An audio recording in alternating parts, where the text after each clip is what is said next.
মাত্র ১২০ টাকায় চাকরি শুনলেই প্রথমে অবিশ্বাস্য মনে হয়, কিন্তু এটাই ঘটেছে টাঙ্গাইলে। সেখানে একসাথে ৫০ জন নারী পুরুষ চাকরি পেয়েছে পুলিশে, শুধু মেধার জোরে, মাত্র ১২০ টাকা ফি দিয়ে।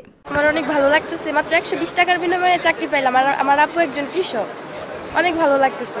অনেক স্টেপ পার করতে হয়েছে, মানে মাঠ ৩ দিন মাঠ করতে হয়েছে, ভাইবা পরীক্ষা দিতে হয়েছে, রিটেন পরীক্ষা দিতে হয়েছে।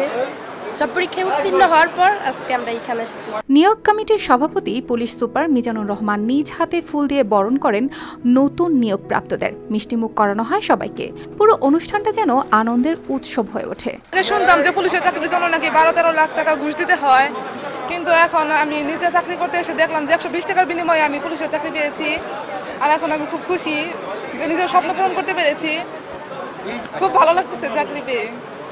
এটা আমার ছোটবেলা থেকে ইচ্ছা ছিল যে আমি পুলিশের চাকরি করব, আর নিজের স্বপ্ন পূরণ করতে পেরে অনেক আনন্দিত লাগছে। আমি অপেক্ষায় ছিলাম যে কখন আমার রোল নাম্বারটা বলা হবে, আর যখন বললো তখন অনেক আনন্দিত হয়ে পড়েছিলাম যে চাকরি আসলেই হয়ে গেল। প্রাথমিকভাবে আবেদন করেছিল ৩৩১২ জন, পুরুষ ৩০৭৩ জন আর নারী ২২৯। দীর্ঘ যাচাই বাছাই, শারীরিক পরীক্ষা আর লিখিত পরীক্ষার পর নির্বাচিত হয় মাত্র ৮৬ জন। এরপর মৌখিক পরীক্ষা শেষে চূড়ান্তভাবে বাছাই হয় ৫০ জন, আর অপেক্ষমান তালিকায় রাখা হয় ১০ জনকে। নিয়োগ কার্যটা সম্পূর্ণ করতে পেরে আমরা নিজেকে গর্বিত অনুভব করছি। আমাদের প্রথম দিন থেকে অদ্যাবধি আমাদের যে মোটিভটা ছিল, আমরা যেন এই ৩৩১২ সদস্য থেকে সেরা সদস্যদেরকে যেন বাংলাদেশ পুলিশে বেছে নিতে পারি।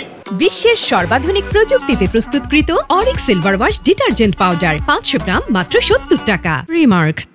এবং সেই লক্ষ্য এবং উদ্দেশ্য নিয়ে আমরা ফিজিক্যাল ফিটনেস, মেধা, যোগ্যতা, রিটেন পরীক্ষা এবং সর্বশেষ ভাইবা পরীক্ষার মাধ্যমে আমরা সর্বোচ্চ চেষ্টা করেছি শতভাগ স্বচ্ছ একটি নিয়োগ প্রক্রিয়ার মাধ্যমে বাংলাদেশ পুলিশের সেই সেরা ৫০ জনকে খুঁজে নেওয়া। ফলাফল ঘোষণার মুহূর্তটা ছিল আবেগে ভরা। কারো চোখে আনন্দ অশ্রু, কারো মুখে স্বস্তির হাসি। উত্তীর্ণদের অনেকেই কৃষক বা দিনমজুরের সন্তান। একটা সুষ্ঠু নিয়োগ প্রক্রিয়ার মাধ্যমে এটা সফল করা হয়েছে বিদায় মানে আমি চাকরিটা পেয়েছি। আমার বাবা একজন কৃষক। আমার বাবার ইচ্ছা ছিল খুব যে তার ছেলে একটা চাকরি করবে, সরকারি চাকরি করবে। আমি একাধিক মাঠ ঘুরছি, অনেক চেষ্টা করছি, অবশেষে সাকসেস হয়েছি। গ্রামের মাটির ঘরে বসে এক কৃষকের ছেলে যেদিন প্রথমবার পুলিশ পোশাক পরে দায়িত্ব নেবে, সেদিন শুধু তার পরিবার নয়, পুরো সমাজ গর্বে ভরে উঠবে। টাঙ্গাইলের এই উদ্যোগ যেন এক প্রতীক, যেখানে সুযোগ মিলেছে সবার জন্য সমানভাবে, ঘুষ দালালি ছাড়াই। News desk, RTV।